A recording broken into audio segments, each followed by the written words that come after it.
करदियां ने इलैक्शन तो पहला ये सरकारां बंदियां नाल ही उनका क्रिटिसिज्म शुरू हो जाता है।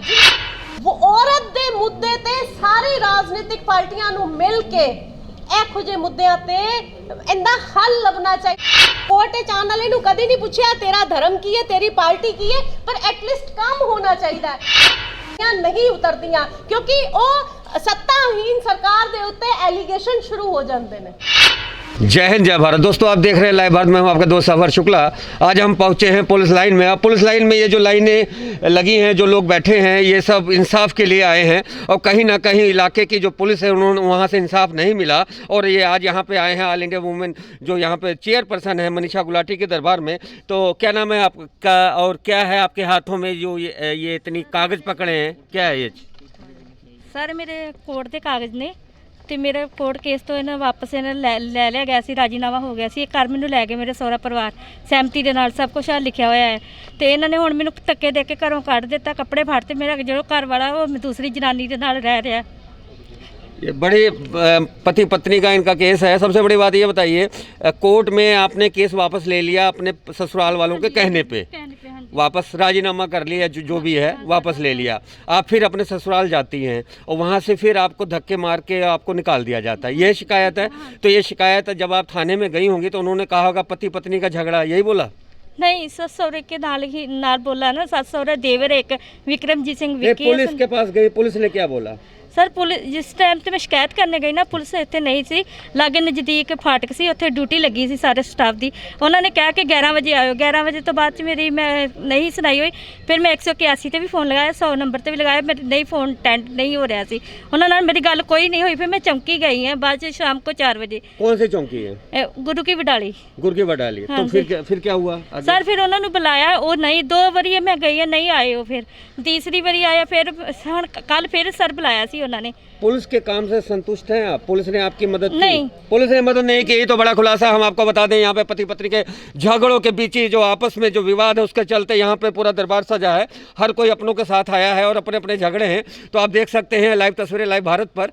तो चेहरे पे कहीं ना कहीं आस है कि यहाँ से कम कुछ ना कुछ तो इंसाफ मिलेगा। और हम बात करेंगे कि ना जे ਤੁਹਾਡਾ? ਬਲਵਿੰਦਰ ਕੌਰ। ਬਲਵਿੰਦਰ ਕੌਰ ਜੀ, ਕਿੱਥੋਂ ਆਏ ਤੁਸੀਂ? ਪੱਖੋ ਕਿਆਂ ਤੋਂ। ਅੱਛਾ, ਕੀ ਸ਼ਿਕਾਇਤ ਹੈ? ਸਮਾਨ ਹੀ ਚੁੱਕਣਾ ਸੀ ਤੇ ਹਾਂਜੀ। ਸਾਡੇ ਮਤਲਬ ਕਿ ਰੱਟਾ ਜਿਹਾ ਪਿਆ ਸੀ। ਜੀ। ਇਹਨਾਂ ਨੇ ਕਾਫੀ ਕੁਝ ਕੀਤਾ ਹੈ ਸਾਡੇ ਨਾਲ। ਪੁਲਿਸ ਨੇ ਸੁਣੀ ਤੁਹਾਡੀ? ਨਹੀਂ ਨਹੀਂ, ਪੁਲਿਸ ਨੇ ਤਾਂ ਨਹੀਂ ਸੁਣੀ। ਮੈਡਮ ਨੇ ਪਹਿਲਾਂ ਸੁਣੀ ਸੀ ਵੈਸੇ, ਐਤਕੀ ਫੇਰ ਮੈਡਮ ਕੋ ਆਏ ਆ। ਪੁਲਿਸ ਨੇ ਹਲੇ ਤੱਕ ਨਹੀਂ ਸੁਣੀ? ਨਹੀਂ, ਪੁਲਿਸ ਥਾਣਾ ਕਿਹੜਾ? ਥਾਣਾ ਤਰਨਤਾਰਨ ਵੀ ਆ ਤੇ ਇੱਥੇ ਜੰਡਿਆਲੇ। ਇਹਨਾਂ ਨੂੰ ਜਿਹੜੇ ਮੇਰੇ ਸਹੁਰਿਆਂ ਨੂੰ ਆ ਉਹ ਜੰਡਿਆਲਾ ਲੱਗਦਾ। ਉਹਨਾਂ ਦਾ ਜੰਡਿਆਲੇ ਸੀਗਾ। ਜਦੋਂ ਤੁਸੀਂ ਬੇਟੀ ਦਾ ਵਿਆਹ ਕੀਤਾ ਉਸ ਤੋਂ ਬਾਅਦ ਜਦੋਂ ਤੁਹਾਨੂੰ ਸ਼ਿਕਾਇਤ ਬੇਟੀ ਨੇ ਦਿੱਤੀ, ਫਿਰ ਤੁਸੀਂ ਥਾਣੇ ਪੁਲਿਸ ਗਏ ਜਾਂ ਆਪਣੇ ਪਹਿਲੇ ਰਿਸ਼ਤੇਦਾਰ ਇਕੱਠੇ ਕੀਤੇ ਹੋਣੇ, ਕਿੱਥੋਂ ਨਾ ਕਿੱਥੋਂ ਤੁਹਾਨੂੰ ਇਨਸਾਫ ਹਲੇ ਤੱਕ ਨਹੀਂ ਮਿਲਿਆ? ਜਿਹਦਾ ਬੇਟਾ ਸੀ ਨਾ, ਉਹ ਘਰਦਿਆਂ ਨਾਲ ਲੜ ਕੇ ਤੇ ਖਾ ਕੇ ਕੁਝ ਮਰ ਗਿਆ ਸੀ। ਉਹ ਸਾਡੇ ਤੇ ਪਰਚਾ ਹੋ ਗਿਆ, ਇਹਦੇ ਬਾਪ ਤੇ ਇਹਦੇ ਤੇ ਪਰਚਾ ਕਰਤਾ ਵੀ ਤੁਹਾਂ ਮਾਂ ਤੇ ਵੀ ਤੁਹਾਂ ਮਾਰਿਆ, ਜਾਣ ਕੇ ਮਾਰਿਆ ਵਾ। ਇਹਨੂੰ ਇਹ ਅੱਗੋਂ ਲੜ ਕੇ ਤੇ ਇਹਨੂੰ ਕੱਢ ਦਿੱਤਾ ਤੇ ਇਹਨੂੰ ਸਾਲ ਹੋ ਗਿਆ ਸੀਗਾ ਘਰ ਆਈ ਨੂੰ। ਉਹ ਕੇਸ ਚੱਲਦਾ? ਇਹ ਚੱਲਦਾ ਵਾ ਤੇ ਸਮਾਨ ਨਹੀਂ ਕੇ ਦਿੰਦੇ ਹੁਣ। ਕੇਸ ਚੱਲਦਾ ਹਲੇ 304B ਦਾ? ਉਹਨੂੰ ਪੁੱਛੋ, ਉਹਨੂੰ चल रहा जी केस। तो ये कहानी है, एक दर्दनाक कहानी है कि शादी के बाद अनबन होती है और फिर वो आत्महत्या कर लेता है, वो केस पड़ जाता है इन पे। तो अलग अलग कहानियाँ, अलग अलग चेहरे हैं।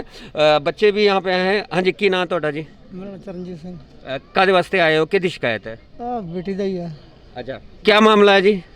हमारा पति बाहर से कुछ देता नहीं है, हमें बाहर गया हुआ है। बाहर कहाँ पे? इटली में है। इटली में है। तो इटली में तो यहाँ की पुलिस प्रशासन क्या करेगा? ये तो मियाँ बीवी का वो पैसा नहीं भेजता, ये तो कोई झगड़ा नहीं हुआ ना, या कुछ और बात है? हाँ, वो हमें धमकी देता है कि तुम्हें घर से निकाल देना है, इस घर में नहीं रहने देना है। मैंने अब मेंटेनेंस का केस लगाया, डिवोर्स का भी लगवाया, फिर मेरे पेरेंट्स ने राजीनामा भी करवाया, फिर भी इसने हमें कुछ नहीं दिया। हमें बाहर से भी कोई पैसा नहीं भेजता है। कितने बच्चे हैं आपके? मेरे 2 बच्चे हैं। कहाँ रहते हैं आप? हम सुंडल पिंड में रहते हैं, रियाली भंगाली के पास। ये कौन सा जिला है? गुरदासपुर जिला। गुरदासपुर से हाँ आए। जी। तो यह मैडम के पास आए हैं कि मैम के तो पास। क्या चाहते हैं कि आप वहाँ की गवर्नमेंट को लिखा जाए, यहाँ के एम्बेसी द्वारा?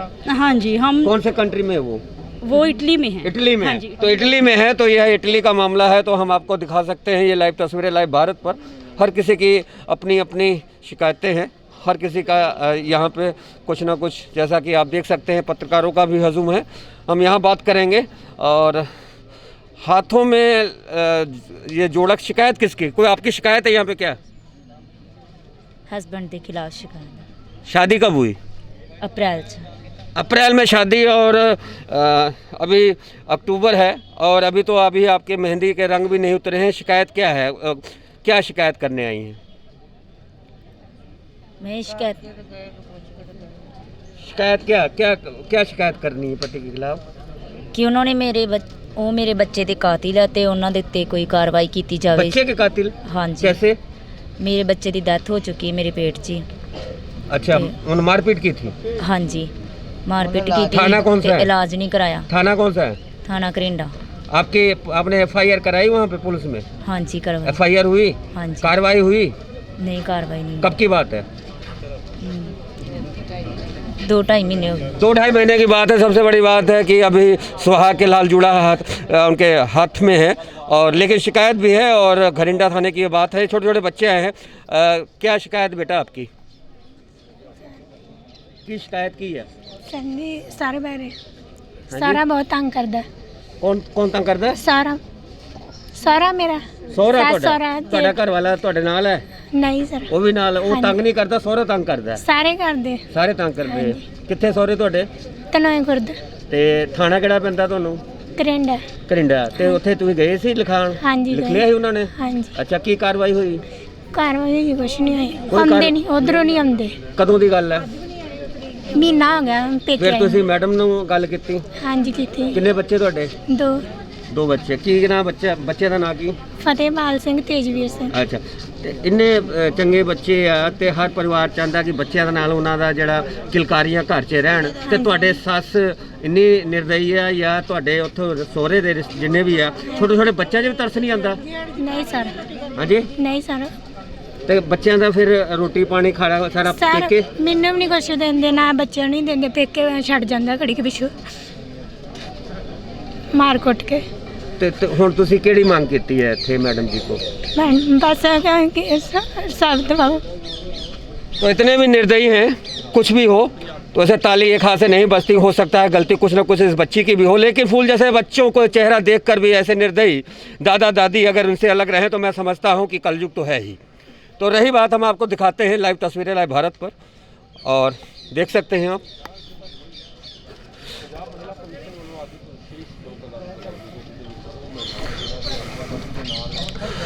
तो ये है पंजाब महिला कमीशन की लोक अदालत, और इस लोक अदालत में बच्चे भी आए हैं और बड़े भी आए हैं। और सबसे बड़ी बात कि रिश्तों की ये अदालत है, रिश्तों की अदालत है, क्योंकि रिश्ते टूटते हैं जब, तब बात अदालतों तक पहुंचती है। पति पत्नी के रिश्तों की खटास की अदालत है। और सबसे बड़ी बात कि ये कलयुग जो पति पत्नी 7 जन्मों का फेर, और किस तरह से शादी के बाद एक व्यक्ति, एक पति आंखें फेर लेता है और इटली चला जाता है, और पूरा परिवार आपके सामने है। तो ये हालात हैं। और सबसे बड़ी बात, हम किस रब को मानते हैं मैं नहीं जानता, लेकिन लिखा है कि अगर रब को पाना है तो किसी का दिल मत दुखाएं। तो ये दुख भरी दास्तां हैं। लोग हैं, बुजुर्ग आँखें जब अपने बेटी के साथ आते हैं लोक अदालत में, और हाथ पीले करते वक्त जो उनके सपने होते हैं, तो यहाँ पे चकनाचूर हो जाते हैं। खून के आंसू रोते हैं बुजुर्ग, जिनके बगल में बैठी उनकी बेटी अपने ससुराल से तंग आकर महिला मंडल में या थानों में पुलिस के चक्कर लगाते हैं। कई तो पुलिस वाले इनकी सुनते भी नहीं, लेकिन कई ऐसे भी हैं जो सुनते भी हैं, मदद भी करते हैं, लेकिन ये मदद करने वाले हाथ खाकी में अब चंद ही बचे हैं। तो ये थी स्पेशल रिपोर्ट मनोज भगत के साथ सवर शुक्ला की। आप देख रहे थे लाइव भारत, देखते रहे लाइव भारत। जय हिंद, जय भारत। देखो ਤੁਹਾਨੂੰ ਪਤਾ ਹੀ ਹੈ, ਜਦੋਂ ਦਾ ਕੋਵਿਡ ਦਾ ਸ਼ੁਰੂ ਹੋਇਆ ਤੇ ਇੰਨੇ ਜ਼ਿਆਦਾ 30,000 ਤੋਂ ਉੱਪਰ ਕੇਸ ਇਕੱਠੇ ਹੋਏ ਨੇ। ਹਰ ਆਪਾਂ 5 ਜ਼ੋਨਾਂ ਦੀ ਅੱਜ ਇਕੱਠੀ ਲਗਾਈਏ ਕੋਰਟ, ਤੇ 5 ਜ਼ੋਨਾਂ ਚੋਂ ਹੀ ਸਾਰਿਆਂ ਦੇ ਕੋਲ ਕਿਸੇ ਕੋਲ 1000 ਕੇਸ ਪਏ ਹੋਏ ਨੇ ਪੈਂਡਿੰਗ, ਕਿਸੇ ਕੋਲ 800 ਨੇ, ਕਿਸੇ ਕੋਲ 500 ਨੇ, ਛੋਟੇ ਏਰੀਆ 'ਚ 250 ਤੇ ਪੈਂਡਿੰਗ ਇੰਨੇ ਜ਼ਿਆਦਾ ਕੇਸ ਪਏ ਹੋਏ ਨੇ। ਕਮਿਸ਼ਨ ਵਿੱਚ ਵੀ ਕੇਸ ਪੈਂਡਿੰਗ ਨੇ। ਵੂਮਨ ਸੈੱਲ 'ਚ ਇਹਨਾਂ ਕੋਲ ਪ੍ਰੈਸ਼ਰ ਬੜਾ, ਕਿਉਂਕਿ ਸਟਾਫ ਦੀ ਕਮੀ ਹੈ, ਪ੍ਰੈਸ਼ਰ ਬਹੁਤ ਜ਼ਿਆਦਾ ਹੈ ਵੂਮਨ ਸੈੱਲਾਂ ਉੱਤੇ। ਤੇ ਲੋਕਾਂ ਨੂੰ ਜਸਟਿਸ ਕਿਵੇਂ ਮਿਲੇ? ਇਸ ਕਰਕੇ ਆਪਾਂ ਅੱਜ 5 ਜ਼ੋਨਾਂ ਦੀ ਇੱਥੇ ਕੱਲ ਵੀ ਸਾਰਾ ਦਿਨ ਕੋਰਟ ਹੈ, ਅੱਜ ਵੀ ਕੋਰਟ ਲਗਾਈਏ ਕਿ ਵੱਧ ਤੋਂ ਵੱਧ ਲੋਕਾਂ ਦੇ ਕੇਸਾਂ ਦੀ ਸੁਣਵਾਈ ਕਰ ਸਕੀਏ ਔਰ ਉਹਨਾਂ ਨੂੰ ਜਸਟਿਸ। ਇਸ ਕਰਕੇ ਸਾਰੇ ਇੱਥੇ ਜਿੰਨੇ ਵੀ ਸੀਨੀਅਰ ਆਫੀਸਰ ਨੇ ਇੱਥੇ ਬੁਲਾਏ ਹੋਏ ਨੇ 5 ਜ਼ੋਨਾਂ ਦੇ, ਤੇ ਹੀਅਰਿੰਗ ਅੱਜ ਸਵੇਰ ਦੇ ਕਰ ਰਹੇ ਆ। ਅਦਾਲਤਾਂ ਨਹੀਂ, ਅਦਾਲਤਾਂ ਪਹਿਲੇ ਵੀ ਲਗਾਈਆਂ ਨੇ, ਪਰ ਇਹ ਜਿਹੜੀ ਅੱਜ 5 ਜ਼ੋਨਾਂ ਦੀ ਲਗਾਈ ਹੈ ਨਾ, ਅੱਜ ਇਹ ਪਹਿਲੀ ਵਾਰੀ ਲਗਾਈ ਹੈ। ਫੈਮਿਲੀ ਡਿਸਪਿਊਟ ਹੀ ਨੇ ਜਿਹੜੇ ਕੋਵਿਡ ਤੋਂ ਪਹਿਲਾਂ ਵੀ ਕੁਝ ਕੇਸ ਪਏ ਹੋਏ ਸੀ ਪੈਂਡਿੰਗ। ਬਾਕੀ ਫੈਮਿਲੀ ਇਨਫਲੂਐਂਸ ਹੈ, ਤੁਸੀਂ ਸਮਝਦੇ ਹੀ ਹੋ ਕਿ ਫੈਮਿਲੀ ਇਨਫਲੂਐਂਸ ਕੋਵਿਡ ਵਿੱਚ ਜਿਹੜੇ ਜੁਆਇੰਟ ਫੈਮਲੀਆਂ ਇਕੱਠੀਆਂ ਹੋਈਆਂ ਨੇ ਤੇ ਇਹ ਕੇਸ ਵੱਧ ਗਏ ਨੇ। ਉਦੋਂ ਔਰਤ ਹੱਕ ਸਮਝਦੇ ਨੇ। ਬੜੀ ਸੋਹਣੀ ਤੁਸੀਂ ਗੱਲ ਕੀਤੀ। ਮੈਂ ਸ਼ੁਰੂ ਤੋਂ ਕਹਿੰਦੀ ਆ ਰਹੀ ਹਾਂ, ਜਦੋਂ ਦਾ ਮੈਂ ਕਮਿਸ਼ਨ ਦਾ ਭਾਰ ਸੰਭਾਲਿਆ ਹੈ, ਕਿ ਔਰਤ ਦਾ ਨਾ ਵਜੂਦ ਨਹੀਂ ਸੈੱਟ ਹੋ ਸਕਿਆ। ਇਹਦਾ ਰੀਜ਼ਨ ਕੀ ਹੈ? ਆਪਾਂ ਸਾਰੀ ਰਾਜਨੀਤਿਕ ਪਾਰਟੀਆਂ ਜਿਹੜੀ ਵੀ ਸਰਕਾਰਾਂ ਸੱਤਾ ਚਾਹੁੰਦੀਆਂ ਨੇ, ਬੜੇ ਵੱਡੇ ਵੱਡੇ ਕਾਨੂੰਨ ਬਣਦੇ ਨੇ, ਹਰ ਵਾਰੀ ਔਰਤ ਨੂੰ ਵੀ ਮੁੱਦਾ ਬਣਾਇਆ ਜਾਂਦਾ ਹੈ। ਇਲੈਕਸ਼ਨ ਵਿੱਚ ਵੂਮਨ ਐਮਪਾਵਰਮੈਂਟ ਤੇ ਬੜੀ ਵੱਡੀ ਵੱਡੀ ਗੱਲਾਂ ਕੀਤੀਆਂ ਜਾਂਦੀਆਂ ਨੇ, ਕਾਨੂੰਨਾਂ 'ਚ ਅਮੈਂਡਮੈਂਟ ਹੋ ਜਾਂਦੀ ਹੈ। ਨਿਰਭਿਆ ਕਾਂਡ ਹੋਇਆ, ਕਿਆ ਰੇਪ ਰੁਕ ਗਏ? ਉਸ ਤੋਂ ਬਾਅਦ ਬੜੀ ਕਾਨੂੰਨਾਂ 'ਚ ਅਮੈਂਡਮੈਂਟ ਹੋਈਆਂ। ਤੇ ਇਹਦੇ ਰੀਜ਼ਨ ਹੈ, ਇੱਕ ਤੇ ਚਲੋ ਲਾਅ 'ਚ ਤੇ ਸਰਕਾਰਾਂ ਦਾ ਕੰਮ ਹੈ ਸਿਰਫ ਕਾਨੂੰਨ 'ਚ ਅਮੈਂਡਮੈਂਟ ਕਰਨਾ, ਜੋ ਕਿ ਸਰਕਾਰਾਂ ਟਾਈਮ ਟੂ ਟਾਈਮ ਕਰਦੀਆਂ ਵੀ ਨੇ। ਬਟ ਜਿਹੜੀ ਵੂਮਨ ਐਮਪਾਵਰਮੈਂਟ ਦੀ ਗੱਲ ਹੈ ਨਾ, 50% ਤੋਂ ਅਬਵ ਔਰਤਾਂ ਨੂੰ ਆਪਣੇ ਕਨਸਟੀਟਿਊਸ਼ਨਲ ਰਾਈਟਸ ਹੀ ਨਹੀਂ ਪਤਾ ਕਿ ਸਾਡੇ ਆਪਣੇ ਰਾਈਟਸ ਕੀ ਨੇ। ਜਦ ਤੱਕ ਖੁਦ ਔਰਤ ਅਵੇਅਰ ਨਹੀਂ ਹੋਏਗੀ, ਕੁਝ ਹੁਣ ਇਹਦੇ ਵਿੱਚ ਆਪਾਂ ਕਹਿ ਸਕਦੇ ਆ ਕਿ ਜਿਹੜੀ ਲੜਕੀਆਂ ਨੂੰ ਪਤਾ ਨੇ ਰਾਈਟ, ਕੁਝ ਮਿਸਯੂਜ਼ ਵੀ ਹੁੰਦਾ ਹੈ, ਜਿੰਦੇ ਵਿੱਚ ਫੈਮਲੀਆਂ, ਸਮਾਜ ਦਾ ਇੱਕ ਮਾਹੌਲ, ਫੈਮਲੀਆਂ ਡਿਸਟਰਬ ਹੋ ਜਾਂਦੀਆਂ ਨੇ। ਅੱਜ ਮੈਂ ਸੀਨੀਅਰ ਪੁਲਿਸ ਆਫੀਸਰਸ ਨਾਲ ਗੱਲ ਕਰ ਰਹੀ ਸੀ, ਇਹਨਾਂ ਤੇ ਵੀ ਇੰਨਾ ਕੁ ਪ੍ਰੈਸ਼ਰ ਹੈ, ਦੱਸ ਰਹੇ ਸੀ ਰਹਿੰਦਾ ਹੈ। ਕਈ ਵਾਰੀ ਕੁਝ ਰਾਜਨੀਤਿਕ ਪਾਰਟੀਆਂ ਦੇ ਨੁਮਾਇੰਦੇ, ਕੁਝ ਜਿਹੜੇ ਐਡਵਾਈਜ਼ਰ ਬਣ ਜਾਂਦੇ ਨੇ, ਕੁਝ ਹੋਰ ਜਿਹੜੇ ਸੋਸ਼ਲ ਸਮਾਜ ਦੇ ਨੁਮਾਇੰਦੇ ਹੁੰਦੇ ਨੇ, ਪ੍ਰੈਸ਼ਰ ਪਾਉਂਦੇ ਨੇ। ਪਰ ਸਾਨੂੰ ਪ੍ਰਾਊਡ ਹੈ ਕਿ ਆਫੀਸਰ ਜਸਟਿਸ ਕਰਦੇ ਨੇ, ਪ੍ਰੈਸ਼ਰ ਨੂੰ ਨਹੀਂ ਚੱਲਦੇ, ਪਰ ਕੇਸ ਪੈਂਡਿੰਗ ਹੋਈ ਜਾਂਦੇ ਨੇ। ਤੇ ਜਦ ਤੱਕ ਔਰਤ, ਪੜ੍ਹੀ ਲਿਖੀ ਕੁੜੀ ਨੂੰ ਆਪਣੇ ਕਨਸਟੀਟਿਊਸ਼ਨਲ ਰਾਈਟਸ ਨਹੀਂ ਪਤਾ ਲੱਗਣਗੇ, ਔਰਤ ਆਪਣੇ ਉੱਤੇ ਜ਼ੁਲਮ ਸਹਿੰਦੀ ਰਹੇਗੀ। ਅਵੇਅਰਨੈਸ ਦੀ ਬਹੁਤ ਜ਼ਰੂਰਤ ਹੈ। ਸਰਕਾਰ ਨੂੰ ਵੀ ਇਹਦੇ ਤੇ ਕੰਮ ਕਰਨ ਦੀ, ਵਿਲੇਜ ਟੂ ਵਿਲੇਜ, ਪਿੰਡ ਟੂ ਪਿੰਡ ਕੰਮ ਕਰਨ ਦੀ ਜ਼ਰੂਰਤ ਹੈ ਕਿ ਕਾਉਂਸਲਿੰਗ ਕੈਂਪ ਲਗਾਏ ਜਾਣ, ਔਰਤਾਂ ਨੂੰ ਉਹਨਾਂ ਦੇ ਹੱਕ ਪ੍ਰਤੀ ਜਾਗਰੂਕ ਕੀਤਾ ਜਾਏ ਕਿ ਤੁਹਾਡੇ ਰਾਈਟਸ ਕੀ ਨੇ। ਇਹਦੇ ਨਾਲ ਨਾਲ ਸਮਝਾਇਆ ਜਾਏ ਕਿ ਸ਼ਾਦੀ ਦਾ ਮਤਲਬ ਕੀ ਹੈ, ਕਿ ਤੁਸੀਂ ਲਾਈਫ ਵਿੱਚ ਬੈਲੈਂਸ ਕਿਵੇਂ ਕਰਨਾ ਹੈ। ਸ਼ਾਰਟ ਟੈਂਪਰ ਹੁੰਦੀਆਂ ਨੇ, ਆਂਦਿਆਂ ਹੀ ਲੜਕੀਆਂ ਦਾ ਹੁੰਦਾ ਕਿ ਸਾਨੂੰ ਸਾਰਾ ਕੁਝ ਮਿਲ ਜਾਏ, ਔਰ ਜਿਹੜੇ ਮੁੰਡੇ ਹੁੰਦੇ ਨੇ ਆਪਣੀ ਜ਼ਿੰਦਗੀ ਨੂੰ, ਵਾਈਫ ਨੂੰ ਰਿਸਪੈਕਟ ਨਹੀਂ ਕਰਦੇ, ਬੈਲੈਂਸ ਨਹੀਂ ਕਰ ਪਾਉਂਦੇ, ਜਾਂ ਤੇ ਪਰਿਵਾਰ ਦੇ ਦਬਾਅ ਵਿੱਚ ਆ ਜਾਂਦੇ ਨੇ, ਜਾਂ ਆਪਣੀ ਵਾਈਫ ਨੂੰ ਹੀ ਹਰਾਸ ਕਰਨਾ ਸ਼ੁਰੂ ਕਰ ਦਿੰਦੇ ਨੇ। ਤੇ ਇੱਕ ਬੈਲੈਂਸ ਕਰਨਾ ਜ਼ਿੰਦਗੀ ਨੂੰ ਬਹੁਤ ਜ਼ਰੂਰੀ ਹੈ। ਮੈਡਮ, ਤੁਸੀਂ ਨਿਰਭੈ ਕਾਂਡ ਦੀ ਗੱਲ ਕੀਤੀ ਹੈ ਕਿ ਹੁਸ਼ਿਆਰਪੁਰ ਵਿੱਚ 6 ਸਾਲ ਦੀ ਬੱਚੀ ਨਾਲ ਰੇਪ ਤੋਂ ਬਾਅਦ ਉਹਦੇ ਵਿੱਚ ਮਹਿਲਾ ਕਮਿਸ਼ਨ ਨੇ ਕੀ ਕਾਰਵਾਈ, ਮੈਡਮ ਤੁਸੀਂ ਦੱਸੋਗੇ? ਜੀ ਦੇਖੋ, ਮੈਂ ਤੇ ਤੁਹਾਨੂੰ ਸਾਰਿਆਂ ਨੂੰ ਪਤਾ ਹੋਏਗਾ, ਮੈਂ ਟਾਂਡਾ ਪਹੁੰਚੀ ਵੀ ਸੀ। 6 ਸਾਲ ਦੀ ਜਿਹੜੀ ਬੱਚੀ ਦਾ ਰੇਪ ਹੋਇਆ, ਜਿੰਨੀ ਇਹਦੀ ਨਿੰਦਾ ਕੀਤੀ ਜਾਏ ਕਿ ਰੇਪ ਕਰਕੇ ਉਹਨੂੰ ਜਲਾ ਦਿੱਤਾ ਗਿਆ, ਤੇ ਬਹੁਤ ਹੀ ਨਿੰਦਨੀय ਹੈ। ਪਰ ਮੈਂ ਇਹਦੇ 'ਚ ਇੱਕ ਗੱਲ ਕਹਾਂਗੀ ਕਿ ਦੇਖੋ, ਨਿਰਭਿਆ ਕਾਂਡ ਹੋਇਆ, ਉਸ ਤੋਂ ਬਾਅਦ ਕਿਆ ਹਰ 22 ਮਿੰਟ ਵਿੱਚ ਇੰਡੀਆ ਦੇ ਵਿੱਚ ਇੱਕ ਬੱਚੀ ਦਾ, ਲੜਕੀ ਦਾ ਰੇਪ ਹੋ ਰਿਹਾ। ਚਲੋ ਕਾਨੂੰਨ ਬਣ ਗਏ ਕਿ 12 ਸਾਲ ਦੀ ਬੱਚੀ ਥੱਲੇ ਤੋਂ ਬੱਚੀ ਦੇ ਵਾਸਤੇ ਫਾਂਸੀ ਦੀ ਸਜ਼ਾ ਹੋਏਗੀ, ਪਰ ਉਸ ਤੋਂ ਬਾਅਦ ਹਾਲੇ ਤੱਕ ਇੱਕ ਵੀ ਕੇਸ ਵਿੱਚ ਫਾਂਸੀ ਨਹੀਂ ਹੋਈ। ਮੇਰਾ ਇਹ ਮੰਨਣਾ ਹੈ, ਹਾਥਰਸ ਦੀ ਘਟਨਾ ਹੋਈ, ਆਪਾਂ ਯੂਪੀ ਦੇ ਨਾਲ ਆਪਾਂ ਆਪਣੇ ਪੰਜਾਬ ਨੂੰ ਨਹੀਂ ਕੰਪੇਅਰ ਕਰ ਸਕਦੇ। ਸਾਡਾ ਪੰਜਾਬ ਗੁਰੂਆਂ ਦੀ ਧਰਤੀ ਹੈ, ਬਹੁਤ ਮਿਹਰ ਹੈ, ਪਰ ਬਹੁਤ ਮਿਹਰ ਦੇ ਨਾਲ ਨਾਲ ਇਹ ਬੜਾ ਦੁਰਭਾਗਯ ਹੈ ਕਿ ਇਹੋ ਜਿਹੇ ਕਾਂਡ ਪੰਜਾਬ ਵਿੱਚ ਕਦੀ ਨਹੀਂ ਹੋਏ ਸੀ। ਪੰਜਾਬ ਵਿੱਚ ਟੈਰਰਿਜ਼ਮ ਆਇਆ, ਪੰਜਾਬ ਵਿੱਚ ਡਰੱਗਸ ਆਇਆ, ਪਰ ਇਹ ਜਿਹੜੀ ਛੋਟੀ ਛੋਟੀ ਬੱਚੀਆਂ ਦੇ ਘਰ, ਧੀਆਂ ਸਭ ਦੇ ਘਰ ਨੇ। ਅੱਜ ਤੁਹਾਡਾ ਵੀ ਮਨ ਇਹੋ ਜਿਹੀ ਦੁਰਘਟਨਾਵਾਂ ਨੂੰ ਦੇਖ ਕੇ ਵਿਅਥਿਤ ਹੋ ਜਾਂਦਾ ਹੋਏਗਾ ਕਿ ਹਾਏ ਸਾਡੀ ਬੱਚੀਆਂ ਦਾ ਫਿਊਚਰ ਕੀ ਹੈ।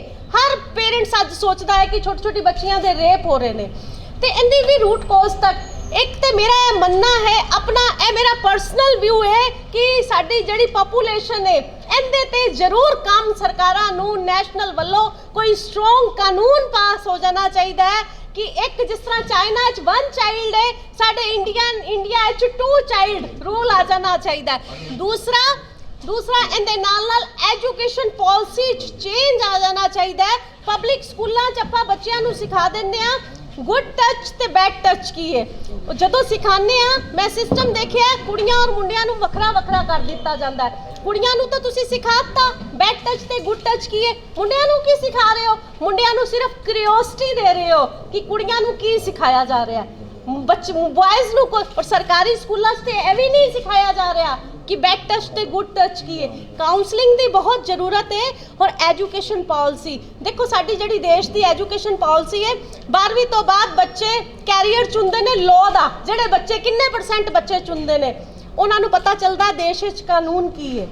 ਪਰ ਜਿਹੜਾ ਬੇਸਿਕ ਕਾਨੂੰਨ ਹੈ ਐਜੂਕੇਸ਼ਨ ਪਾਲਿਸੀ ਵਿੱਚ, ਹੁਣ ਜੋ ਸਾਡੇ ਦੇਸ਼ ਦਾ ਮਾਹੌਲ ਹੈ, ਹਿੰਦੁਸਤਾਨ ਰੇਪ ਕਰਕੇ ਔਰਤਾਂ ਦੀ ਸੁਰੱਖਿਆ ਨੂੰ ਕਰ ਲੈ ਕੇ ਬਦਨਾਮ ਹੋ ਰਿਹਾ ਹੈ। ਮਾਨनीय प्रधानमंत्री जी ਨੂੰ अपील है कि देश की एजुकेशन पॉलिसी जल्द तो जल्द बदलाव लेके आया जाए।